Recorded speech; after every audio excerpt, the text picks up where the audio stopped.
దైవీకరణ రాజకీయాలలో దైవాంశ సంభూతులుంటారు. మన మధ్య ఉన్నా లేదా కీర్తిశేషులు అయినా వాణ్ణి పల్లెత్తు మాట అనడానికి వీలులేదు. మరి ఆ నేతల స్మృతికి అపచారం జరిగితే సహించడమనే ప్రసక్తే లేదు. మన సువిశాల భారతదేశంలో ప్రతి రాష్ట్రంలోనూ ఆ బాలగోపాలం ఆరాధనకు పాత్రులవుతున్న మహాపురుషులు ఉన్నారు.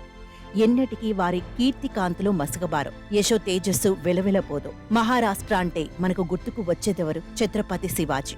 అవును, ఆయన మహారాష్ట్రీయుల మహోన్నత ఆరాధ్య వీరుడు. పరిపాలకుడిగా సైతం ఆయన వారికి ప్రాతస్మరణీయుడు. సరే, నేను నా సొంత శివాజీ మహారాజ్ పాట నేర్చుకున్నాను. అది 1990ల నాటి మాట.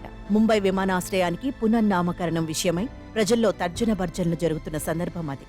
భారత పౌర విమానయాన చరిత్ర పదనిర్దేశకుడైన జేఆర్డీ టాటాకు ఆ గౌరవం దక్కాలని నేను నా కాలంలో నొక్కి చెప్పాను. వెంటనే శివసేన నాపై విరుచుకుపడింది. ఆ పార్టీ అధికార పత్రిక నా ప్రతిపాదనను వ్యతిరేకిస్తూ ఒక ఆగ్రహపూరిత సంపాదకీయం రాసింది. ముంబై విమానాశ్రయానికి మరాఠా విప్లవ వీరుడి పేరిటే పునర్నామకరణం చేయాలని, ఆ గౌరవానికి మరెవ్వరి పేరునైనా పరిశీలించడం సైతం శివాజీ స్మృతికి అపచారం చేయడమే అవుతుందని తెగేసి చెప్పింది. నేను రాసిన వ్యాసాన్ని ఉపసంహరించుకోకపోతే తీవ్ర పర్యవసనాలు ఎదుర్కోవాల్సి వస్తుందని బెదిరిస్తూ మా కార్యాలయానికి ఫోన్ కాల్స్ వచ్చాయి.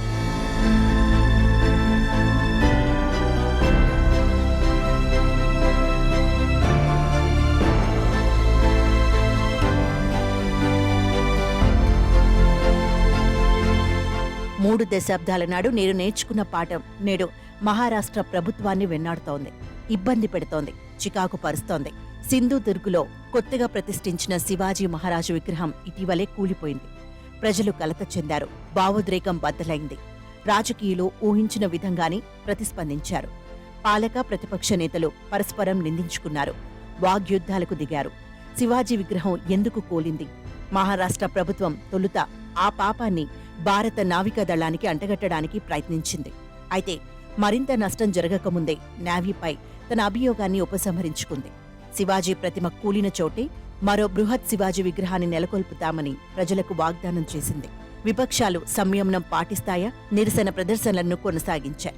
విగ్రహ నిర్మాణంలో ప్రభుత్వం అవినీతికి పాల్పడడం వల్లే ఆ ప్రతిమాభంగం సంభవించిందని ఆరోపించాయి.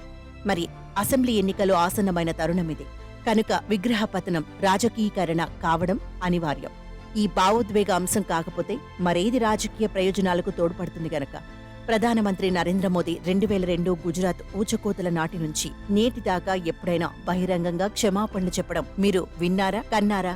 సింధుదుర్గులో శివాజీ విగ్రహం కూలిపోయిన వైనంతో ఆయనకు మరో గత్యంతరం లేకపోయింది. ఆ సంఘటనపై ఆయన బహిరంగంగా విచారం వ్యక్తం చేశారు. అవును, మరి పోయిన డిసెంబర్లోనే కదా మహా ఆర్భాటాల మధ్య ఆయన ఆ బృహత్ విగ్రహాన్ని ఆవిష్కరించింది. అసలు ఆ శిలా శివాజీని తొలుత 6 అడుగుల నిడివిలో ఉంచాలని ఉద్దేశించారు. అయితే ఆకస్మికంగా అది 35 అడుగుల విగ్రహంగా రూపుదాల్చింది. ఆ బృహత్ విగ్రహ నిర్మాణానికి సరైన సామాగ్రి ఉపయోగించారా? దర్యాప్తు జరిగి తీరవలసిన విషయం ఇది. విగ్రహ నిర్మాణం వేగంగా జరిగింది. ఎందుకు? జాతీయ నాయకత్వాన్ని ఆకట్టుకోవాలనే ఆరాటమే సుమా. ఈ హడావిడిలో నిర్మాణ కార్యక్రమంపై సరైన పర్యవేక్షణను ఉపేక్షించారు. అవినీతి జరిగిందా? ప్రశ్న అనవసరం. సరైన దర్యాప్తే అసలు భాగోతాన్ని వెల్లడించగలదు.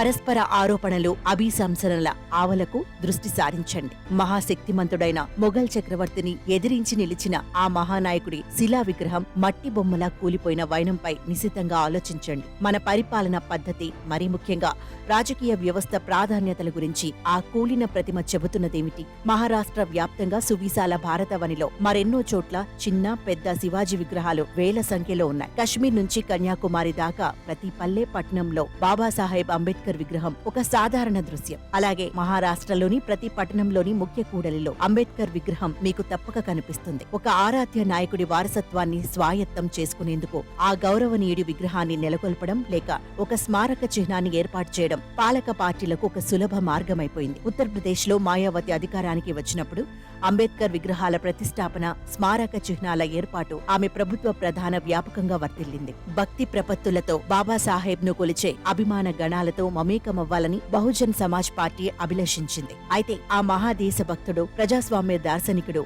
జాతి జీవనంలో సుస్థిరపరచిన రాజ్యాంగ విలువలు, సంప్రదాయాలను పాటించడాన్ని మాయావతి పార్టీ మర్చిపోయింది. మహారాష్ట్రలో సైతం శివాజీ మహారాజ్ బృహత్ విగ్రహాలను పన్ను చెల్లింపుదారుల సొమ్ముతో నిర్మించేందుకు నాయకులు ఒకరిని మించి మరొకరు పోటీ పడుతుండడం కద్దు. మరి అంతే జరూరుగా నాణ్యమైన పాఠశాలల ఏర్పాటు, సకల సదుపాయాలు ఉన్న ఆసుపత్రుల నిర్మాణ ఆవశ్యకత గురించి కనీస మాత్రంగానైనా ఆలోచించే నేతలు ఎంతమంది? ఉదాహరణకు ముంబై తీరరేఖకు దూరంగా అరేబియా సముద్రంలో శివాజీ మహారాజ్ స్మారక చిహ్నాన్ని నెలకొల్పాలని 2004లో నాటి కాంగ్రెస్ ఎన్సీపీ సంకీర్ణ ప్రభుత్వం ప్రతిపాదించింది.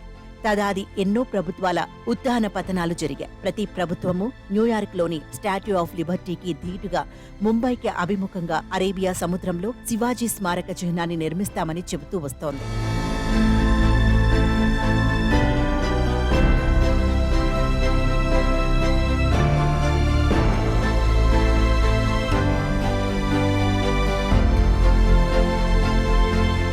మహారాష్ట్ర ఆర్థిక సర్వే 2023-24 ప్రకారం రాష్ట్ర రుణభారం 7 లక్షల కోట్లకు మించిపోయింది.